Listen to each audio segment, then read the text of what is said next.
আমাদের জীবনের most important জিনিস হচ্ছে আমাদের ইবাদা। আল্লাহ সুবহানাহু ওয়া তাআলা আমাদেরকে সৃষ্টি করেছেন আল্লাহর ইবাদত করার জন্য, এবং এই ইবাদা অ্যাকসেপ্টেড হওয়ার সর্বপ্রথম শর্ত হচ্ছে এই ইবাদাটা হতে হবে একান্তভাবে আল্লাহর জন্য। এই ইবাদাটা যখন হবে হাজের মতো একটি বড় ইবাদা, যেখানে আমাদের ওয়েলথ এবং আমাদের ফিজিক্যাল স্ট্রেংথ দোনোটা দিয়ে আমাদের এই ইবাদাটা করতে হচ্ছে, যেটাতে আমাদের বেশ এফোর্ট দিতে হয়, যেটার জন্য আমরা ওয়েট করি হতে পারে আমাদের সারা জীবন, তারপর জীবনে হতে পারে শুধু একবার করি। এই ইবাদাটার মধ্যে most important thing is our intention.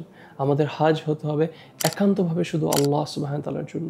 যদি আমরা আল্লাহর জন্য না করে অন্য কোনো কালচারের জন্য করি অথবা সমাজ দেখানোর জন্য করি, তাহলে যতই পারফেক্ট হোক না কেন আমাদের হাজ, যতই হালাল টাকা দিয়ে করি না কেন, এই হাজ অ্যাকসেপ্টেড হবে না। আল্লাহ সুবহানাহু ওয়া তাআলা আমাদেরকে যেন তৌফিক দান করেন, যাতে আমরা পিওরলি আমাদের ইন্টেনশনকে সিনসিয়ারলি আল্লাহর জন্য করে আমাদের হাজকে কমপ্লিট করতে পারি।